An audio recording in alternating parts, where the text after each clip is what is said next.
Hey guys, welcome back to this channel. This is Vikas, your host and mentor, and in this session we will learn why we need to learn grammar. हमें grammar क्यों सीखनी चाहिए? कि last video मैंने बोला था you don't need to learn any grammar, you don't need to learn any vocabulary, but आज की इस वीडियो पे हम लोग क्यों बोल रहे हैं कि हमें ग्रामर क्यों सीखनी चाहिए. सो गाइस, चलो वीडियो स्टार्ट करते हैं और देखते हैं कि why we need to learn grammar for speaking fluent English. तो गाइस, सबसे पहले हम बात कर लेते हैं कि अगर मैं आपसे बोलूं you have to drive the car without learn it, आपको एक कार चलानी है और आपको उसको सीखना नहीं है पहले, तो क्या आप चला पाएंगे? तो आपका आंसर होगा नहीं. क्यों नहीं हो पाएगा? क्योंकि आप कभी कार को छुए ही नहीं है, कभी कार में बैठ के चलाया ही नहीं है.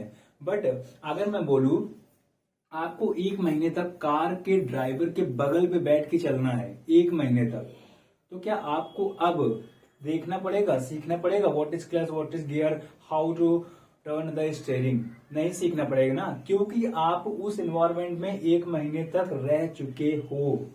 बट इंग्लिश सीखने के लिए ग्रामर की इसलिए जरूरत है क्योंकि आपके आसपास एनवायरमेंट नहीं है, तो भाई मेहनत तो करनी ही पड़ेगी, थोड़ी ही सही बट करनी पड़ेगी. तो ग्रामर हमें क्यों सीखनी चाहिए? जैसे कि हमें कार को ड्राइव करने के लिए पहले लोग बताते हैं that is clutch, that is brake, that is gear, that is steering, that is indicator, that is blinker. ठीक है, तो धीरे धीरे चीजें हमको समझ में आ जाती हैं what is car and how to drive it properly. उसी तरीके से जब हम इंग्लिश सीखना स्टार्ट करते हैं तो ग्रामर जब हम सीखना स्टार्ट करते हैं तो धीरे धीरे हमें पता चलने लग जाता है अच्छा इसका मतलब ये है, इसका यूज हम लोग इस समय करते हैं, इसका यूज हम लोग इस टाइम करते हैं. ठीक, जैसे अगर मैं आपसे बोलूं कि आपके सामने एक सेंटेंस लिख के आया लेट मी गो, लेट मी, समझना है कि लेट मी गो का मतलब क्या होता है. जैसे मैंने बोल दिया लेट मी गो, आपको इसका मतलब ही नहीं समझ में आ रहा है. क्यों नहीं आ रहा है? क्योंकि आपने क्या नहीं पढ़ रखा पहले से? ग्रामर. क्योंकि अगर पहले से ग्रामर पढ़ रखी होती तो यार ये समझने में इतनी प्रॉब्लम ना होती. ठीक है, तो उसको समझने के लिए हमें क्या पता होना चाहिए? ग्रामर. इसलिए हम लोग पहले सीखते हैं. जैसे मैंने अगर बोल दिया कि लेट जो होता है, लेट कभी भी आप यूज करोगे, ये यूज होता है टू आस्क परमिशन. जब भी हम लोग किसी से परमिशन ले रहे होते हैं तो हम लोग किसका यूज करते हैं? लेट का. ठीक, तो जैसे मी मतलब मुझे, गो मतलब जाने दो. ठीक है, जाना, तो लेट मी गो, मुझे जाने दो. अगर मैंने बोल दिया लेट का यूज जब भी होगा उसका मतलब क्या होता है? दो, मतलब परमिशन, मुझे जाने दो. लेट मी आस्क, मुझे पूछने दो. लेट मी लुक, मुझे देखने दो.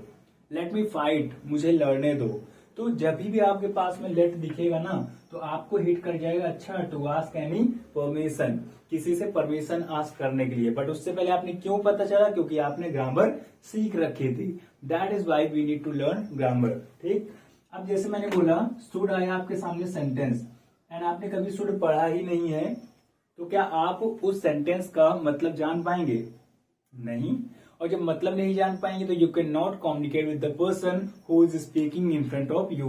तो आप उस बंदे से बात भी नहीं कर पाओगे जो आपके सामने शुड का यूज करके कुछ क्वेश्चन कर रहा है या फिर कुछ बता रहा है. ठीक है, अब जैसे मैंने बोला कैन, मतलब पता होगा तो इजिली सेंटेंस समझ जाओगे और बोल पाओगे. बट अगर पता ही नहीं होगा तो you can not able to communicate with the person. ठीक, हमने बोला यहाँ पे is M R plus action. ठीक, सेकंड मैंने बोला is M R plus non action. अब अगर आपको पढ़ाया गया होगा, आपने पढ़ रखा है इज एम आर मतलब कॉन्टिन्यूअस, और इज एम आर तो ये भी है ना, बट ये कॉन्टिन्यूअस टेंस नहीं है. तो अब कैसे पता करोगे भाई?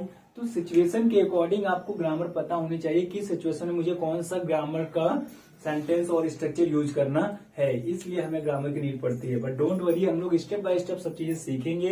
Okay, you don't need to be worry about it and after few months you will be able to speak fluent speaker of English language. Okay, so guys, I hope कि इस वीडियो से आपको बहुत हेल्प मिलेगी. Why we need to learn grammar? For speaking better language you need to learn grammar. For understanding the sentences of the person who is speaking in front of you, you need to learn grammar. So guys, it is enough for today. We will meet in the next video. Till the time, stay home, be happy. और अगर आप इस channel पर नए हैं और channel को subscribe नहीं किया है तो please subscribe this channel for getting the latest videos on time. So guys, thank you so much. Bye bye.